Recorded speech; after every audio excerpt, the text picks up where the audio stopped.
नमस्कार, माय मराठी चॅनल मध्ये स्वागत आहे। आपण आहोत मुळशी तालुक्यातील टाटा तलाव या ठिकाणी। आज माझ्या जर तुम्ही पाठीमागे जर या ठिकाणी पाहा तर मुळशी हवेलीचे माजी आमदार शरद भाऊ धमाले यांचा आज असणारा वाढदिवस आणि त्या वाढदिवसाच्या निमित्तानं असणार जवळजवळ हे 20वे आंदोलन आज या ठिकाणी शरद धमाले या ठिकाणी करतायत। आणि या आंदोलनामागील जर कारण जर पाहिलं तर कारणही त्याच पद्धतीने आहे की असणारा मुळशी वाघवाडी जो हा पूल आहे, या पुलाचा जो पूल खरं तर या ठिकाणी मंजुरीमध्ये असून देखील होत नाही आणि याला काय कारण आहे हे आजही निश्चित झालेले नाही। आपल्या पाठीमागे जर तुम्ही या ठिकाणी पाहाल तर मुळशी हवेलीचे माजी आमदार शरद धमाले वयाच्या 61व्या वर्षी 20व्या वेळा करत असणारं आंदोलन आणि हे या ठिकाणी येत आहे। तिकडं पाहूयात आपण तिथं आणि थेट भेटणार आहोत आपण त्यांच्याशी आल्यानंतर भेटूयात।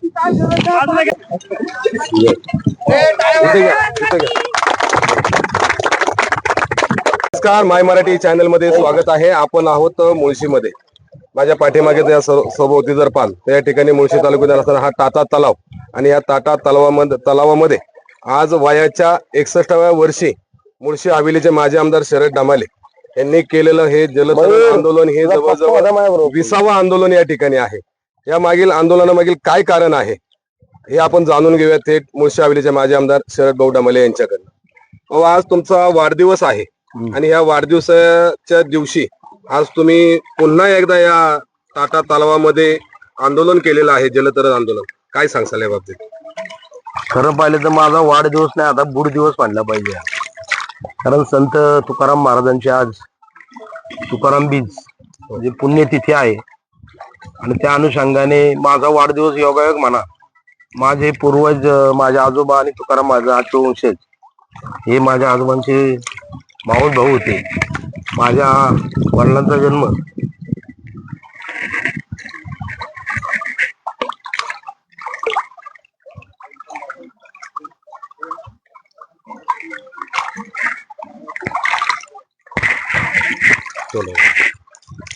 देहू मध्ये झालेला आहे।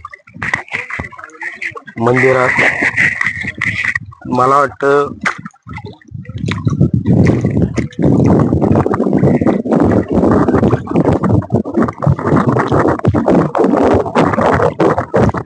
माझ्याकडे एकच शस्त्र आहे, शब्द संपलेले आहेत। एखादा महत्वाचा व्यक्ती आहे ना, संपून आज ना उद्या माणूस जात असतो। माझे अनेक सहकारी आजही जेलमध्ये आहेत, एखाद्या वेळी ते चुकीच्या मार्गाने गेले असतील म्हणून असतील। मी डॉक्टर बाबासाहेब आंबेडकरांची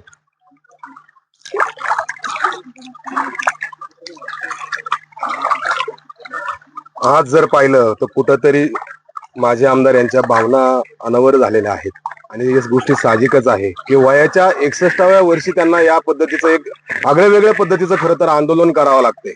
या काळात देखील पूर्वीच्या काळात शिवसेनेमध्ये असणारा शिवसेनेचा बालेकिल्ला आणि शिवसेनेचा ढाण्या वाघ म्हणून ज्यांची खरं तर ओळख होती या धरण भागामध्ये, की शिवसेनेचं त्यांना वंदनीय बाळासाहेब ठाकरे यांनी मुडबर्षा गावामध्ये आमदारकीचं तिकीट देणं आणि त्या तिकिटावरती शरद धमाले यांनी निवडून येणं।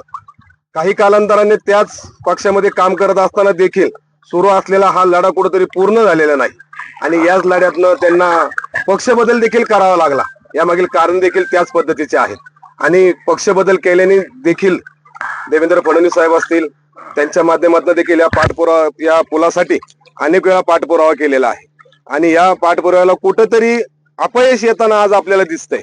कारण जवळजवळ एकाच पुलासाठी आज या पुलाच्या संदर्भामध्ये जर पाहिलं तर दत्तात्रय सुर्वे कैलासवासी आणि आदरणीय शरद भाऊ धमाले यांनी केलेला सर्वे या मुळशी खुर्द पासून तर निवे गावापर्यंत येणाऱ्या रस्त्यावरती येणारी वळणं, त्याच्यावरती येणारे साकव, त्यावरती येणारे पूल, नवे तर त्यावरती असणारी झाडांची नावं देखील आज या आमदारांना माहिती आहे आणि एवढं कुठंतरी जवळजवळ 30 ते 35 किलोमीटरचा वळसा मारून जाण्यासाठी आज त्यामध्ये शासनाचं इंधन आणि पेट्रोल देखील वाया जाते, वेळ देखील वाया जातोय। कुठेतरी हा जर पूल झाला तर या पुलाची लांबी रुंदी आणि पुलाची उंची इथपर्यंतच नव्हे तर पुलामध्ये या धरणामध्ये होणारी कोर ही देखील या ठिकाणी घेण्यात आलेली आहे कैलासवासी आदरणीय अजितदादा पवार यांनी 1 कोटी रुपयाचा निधी या ठिकाणी उपलब्ध करून देऊन की पुलाची ग्वाही खरं तर देण्यात आलेली होती, परंतु आज अजितदादा आपल्यामध्ये नाहीयेत।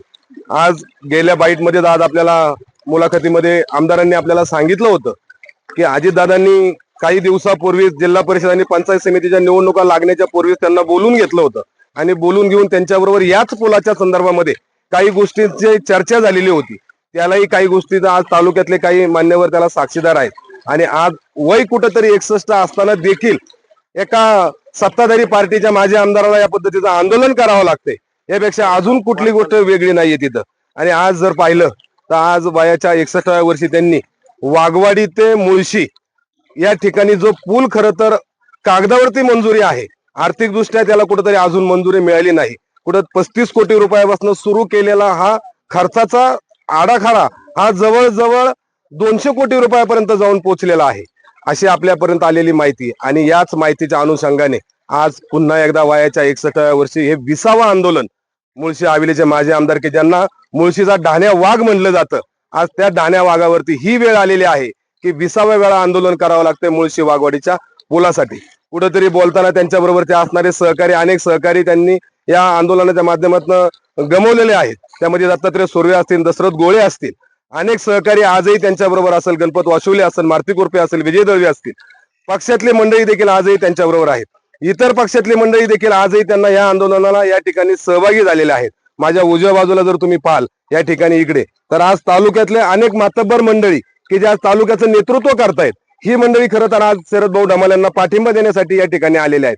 ही आजच नव्हे तर जवळजवळ याही मंडळींची या ठिकाणी येण्याची ही 20वी वेळ आहे। अजून मुळशी तालुक्याला याच्या व्यतिरिक्त काय आगळं वेगळं पाहिजे, तर मुळशी तालुक्याचा विकासाचा आराखडा कुठेतरी तयार होत असताना मुळशीतील राजकीय मातब्बर मंडळींनी या गोष्टीकडे देखील लक्ष केंद्रित केलं पाहिजे की आज मुळशी वाघवाडी होणारा पूल यामुळे जवळजवळ 30 किलोमीटरचं अंतर वाचतंय आणि पर्यटक देखील या ठिकाणी येतील। जवळजवळ या ठिकाणी असणारे 30 ते 32 गावांचा जो पडणारा जो वेढा आहे, हे जे वळण आहे, हेही या ठिकाणी कुठेतरी वाचणार आहे आणि खरं हा पूल होणं तितकंच गरजेचं आहे। नुकताच झालेला मुंबई एक्सप्रेस हायवेवरती अपघात आणि ह्या अपघातावरती जवळजवळ 2 ते 3 दिवस पूर्ण असणारं ट्रॉफिक जाम, या जाममुळे देखील या ठिकाणी सर्वे ज्या वेळेला करण्यात आला त्याही वेळेला निष्पन्न झालेला आहे की ज्या वेळेला असं कुठंतरी मुंबई एक्सप्रेस हायवेवरती अपघात होतील त्याही वेळेला तामिनी घाट मार्गे पुण्यामध्ये जाण्याचा हा एकमेव मार्ग आहे आणि या मार्गाने देखील ते पर्यटक असतील, प्रवासी प्रवास करू शकतात। पुन्हा जाऊयात आपण थेट आमदार ढमाले यांच्याकडनं। तो काय सांगसाल, तुमच्या भावना कुठेतरी अनावर झालेल्या आहेत या ठिकाणी? आता बोलायला माझ्याकडे शब्द नाही, माझा जन्मच या गोष्टीसाठी झालेला आहे। मी बऱ्याच गोष्टी आता पत्र एवढी लिहिलेत ना त्या टाटा पॉवर कंपनीला, शासनाच्या वेगवेगळ्या विभागाला, जवळजवळ 32 पत्रांची तुमची पीडीएफ आहे। या सगळ्या पत्रांचा जरी एक कागदाला कागद जोडला तर हा ब्रिज तयार होईल कागदाचा। आणि त्यामुळे आता जी नवीन पिढीचे जे आमचे पदाधिकारी आहेत त्यांनी या गोष्टीचा विचार करा। शेवटी तालुक्यामध्ये आपण म्हणतो मुळशी पॅटर्न तयार झालाय, याला शासन आणि भांडवलदार जबाबदार आहेत। आणि आमच्यासारखे जे काय खुर्चीवर गेलेले नेते आहेत ज्यांनी चुकीच्या पद्धतीने सत्तेचा उपयोग केला, सत्ता ही सेवेसाठी आहे, संपत्तीसाठी नाही। आणि सत्तेचा दुरुपयोग जर झाला तर पुढच्या पिढ्या कुठं जातात हे आपल्या सगळ्यांना जाणीव आहे। त्यामुळं खऱ्या अर्थानं जे काय मला बोलायचंय ते मी हे पूर्वी बोललेलं आहे, अनेकांनी ते ऐकलेलं आहे, त्या अनुषंगाने केलं। आज समाजामध्ये अशी परिस्थिती डॉक्टर बाबासाहेब आंबेडकरांच्या घटनेच्या अनुषंगाने, पूर्वीच्या काळात राजेशाही होती, मताचा अधिकार हा ठराविक लोकांना होता, लोकशाहीमध्ये सर्वांना अधिकार मिळालेला आहे आणि त्या अधिकाराचा या ठिकाणी मतदार सुद्धा दुरुपयोग करतात, आमच्या लोकप्रतिनिधी पण दुरुपयोग करतात। आणि खऱ्या अर्थानं आपल्याला सेवा करण्याचे साधन आहे सत्ता। आणि टाटा सारखा एखादा जर माजलेला माणूस असेल तर शेवटी सत्ता आणि संपत्ती एखाद्याकडे असली तर शौर्य त्याच्याकडे असेल असं नाही। शौर्य हे व्यक्तीकडे असतं, प्रत्येकाकडे काळीज असतं, पण आपण म्हणतो त्याचं वाघाचं काळीज, याचं सिंहाचं काळीज आहे। मला वाटतं अशा काळजाची माणसं या दऱ्याखोऱ्यामध्ये छत्रपती शिवरायांना मुठभर मिळाली आणि त्या काळातल्या मोगल सत्ता असेल किंवा आदिलशाह निजामशाह असेल त्यांना हरवण्याचं काम या मावळ्यांनी केलेलं आहे। पासून हा 1996 सालापासून हा उद्योग सुरू आहे। 6 कोटी रुपयापासून सुरू झालेले बजेट 200 कोटी पर्यंत गेले। मी आमदार असताना हे 25 कोटीचं होतं टाटा पॉवरनी 10 कोटी 25 कोटीमध्ये 2.5 कोटीचं पत्र मला दिलं. त्यावेळेला जिल्हाधिकारी देशमुख साहेब होते. चंद्रकांत दळवी साहेबांच्या काळामध्ये अजितदादा पवार अर्थमंत्री असताना 1 कोटी रुपये त्या ठिकाणी या संपूर्ण आरेखन करणं, त्याच्या कोर काढणं किंवा ते कोण आणि पुढची रक्कम उपलब्ध न झाल्यामुळं मला वाटतं शरद ढमाले एका पक्षाचा असेल, पण शेवटी जनता ही सर्व पक्षाची असते आणि पक्ष हा फक्त आपल्याला निवडणुकीपुरता वापरायचा असतो. इतर वेळेला सर्व जनता आपली असते. त्या दृष्टिकोनातून काम करावं. मी टाटाला तर या ठिकाणी सांगेल की तुम्हाला जर असं समजत नसेल, पोलीस प्रशासन आहे, मला वाटतं तहसीलदार साहेब आहेत, दंडाधिकारी, मी एक दिवस असा आणेल की खऱ्या अर्थाने रँडचा जसं चापेकर बंधूंनी कार्यक्रम केला होता ना, तसं बॉम्बे हाऊस मध्ये घुसून नाही जर कार्यक्रम केला तर माझं नाव शरद ढमाले नाही. कारण मी छत्रपती शिवाजी महाराजांचा मावशीचा वंशज आहे. त्यामुळं ढमाले असल्यामुळं आतापर्यंत जेवढी आंदोलन झालेत, मुळशी सत्याग्रहाला आमचे देवराव काका ढमाले होते. आज तुमची 5वी पिढी आहे आंदोलनामध्ये. माझ्या पंजोबांपासून आजोबा तर माझे पहिल्या खासदार इंद्राबाई मायदेव या माझ्या गावामध्ये हेलिकॉप्टर मोरारजी देसाई, इंदिरा गांधी आणि सी डी देशमुख हे त्या काळामध्ये उतरले ते. एक वेळेला आम्ही का गरीब राहिलो, आमच्याकडे बुद्धी आहे पण आमच्याकडे साधनं नव्हती. पण मला वाटतं साधनं आम्ही शस्त्राच्या माध्यमातून मिळू आणि ते शस्त्र आणि ते शास्त्र हे आमच्या डोक्यात आहे. एक ना एक दिवस हा पूल तर होईलच, पण टाटा कंपनीला धरण सोडायला लागेल. ते सर्वसामान्य जनतेच्या मालकीचं होईल, सरकारच्या मालकीचं होईल. सगळी संस्थानं बरखास्त झाली, सगळे राजे राजवाडे देशमुख देशपांडे संपले आणि टाटा या ठिकाणी जे काही धरणग्रस्त जे झालेत ना 52 गावं, ही जबरदस्तीने त्या काळाच्या ब्रिटिश सरकारने घेऊन दिलेले. मला वाटतं मी शासनाकडे विषय मांडलेला आहे, यांना पैसे द्या, आजच्या प्रमाणे यांना हाकलून द्या, त्याशिवाय आमच्या समस्या सुटणार नाहीत. आणि मला वाटतं ती वेळ झालेली आहे.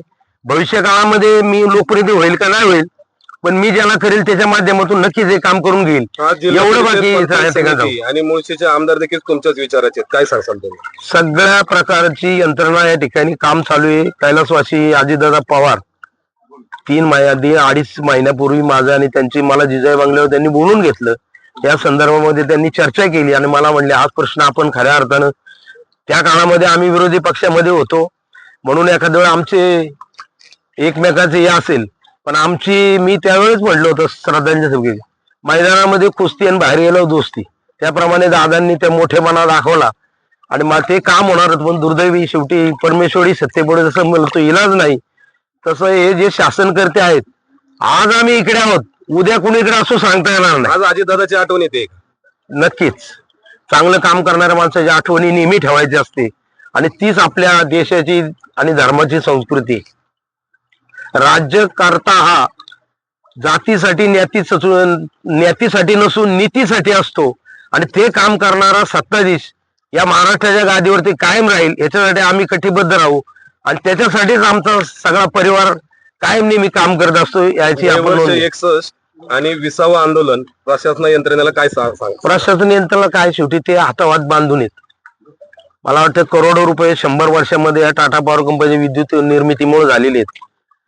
असे 100 पूल जरी बांधले ना CSR फंडातून नियमानुसार, म्हणजे ज्याला आपण कंपनीचा 2% नफ्यामधून जे देतो ना, मला तर बांधव साहेब इथं अर्थ याच्यामध्ये आहेत, त्या 2% निधीतून सुद्धा असे 100 पूल होतील. एवढा पैसा टाटा पॉवर कंपनीने इतर ठिकाणी दिलाय. पण मला वाटतं आम्हाला काय जंगलात ठेवायचं का काय कायम इथं, पण वाघ जंगलातला कधी बाहेर निघाल्यावरती काय अवस्था होते हे तुम्ही शहरात लोकांनी पाहिलेले. मला वाटतं मुळशीचे अनेक वाघ असे आपल्या शहरात, पुणे शहरात फिरायला लागले की लोक म्हणतात मुळशीचे लोक आले, आणि मला वाटतं त्याच्यामध्ये एकाची भरती होते का काय असं वाटायला लागले. मुळशीच्या जनतेला काय आव्हान कराल तुम्ही? मुळशीच्या जनतेला आंदोलन आहे असं तुम्ही सांगितलं, यापुढे तुम्ही हे माझं लोकशाहीचं शेवटचं आंदोलन असेल. याच्यानंतर जे आंदोलन होईल हे ठोकशाहीचं होईल. माझ्या माग किती जनता आहे हे मला महत्वाचं नाही, जनतेचे प्रश्न काय आहेत ते महत्वाचे आहेत. आणि मी सर्वसामान्य जनतेसाठी काम करणारा माणूस आहे. मला कोणी धनदांडग्यासाठी काम करायचं माझ्या बापजाद्यांनी शिकवलं नाही, माझ्या रक्तामध्ये ते गुण पण नाही. आज मुळशी हवेलीचे माजी आमदार, खरं तर लोकप्रतिनिधी, आज जनतेचे वय वर्ष 61 आहे आणि हे 20वे आंदोलन आज या ठिकाणी करतायत.